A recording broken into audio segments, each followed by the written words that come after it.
নিজের মূল্য বাড়াতে হলে স্থান পরিবর্তন করতে হবে। কারণ যেখানে তোমাকে মূল্য দেওয়া হয় না সেখানে তোমাকে থেকে লাভ নেই।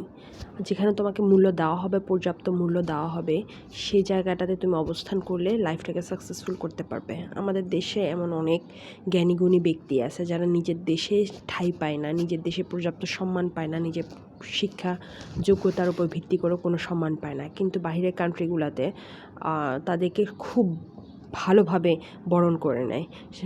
যেমন বলা চলে এই লাস্ট 1-1.5 বছরের আমাদের ডাক্তার ইউনূস, উনার বিশ্বখ্যাত নোবেল বিজয়ী, উনাকে আমরা একদমই মূল্যায়ন করি নাই, তাই না? তো উনাকে বাহিরের কান্ট্রিগুলা যেভাবে সম্মান জানায়, যেভাবে রিসেন্ট আমি ফেসবুকে দেখছি, উনাকে বাহিরের কান্ট্রির মানুষ এত সুন্দরভাবে অভিনন্দন জানাচ্ছে ও সুন্দরভাবে সম্মান করছে, কিন্তু উনি ওনার নিজের সম্মানটা পাওয়ার জন্য স্থান পরিবর্তন করছে।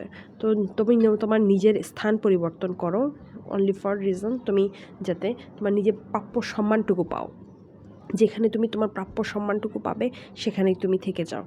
যেখানে তোমাকে সম্মান দেওয়া হবে না সেখানে তোমার থাকার প্রয়োজন নাই, কারণ সে তোমার মূল্য বুঝতেছে না। যেখানে তুমি মূল্য পাবে সমান পরিমাণে সেখানেই তোমার থাকাটাই গ্রহণযোগ্যতা বেশি।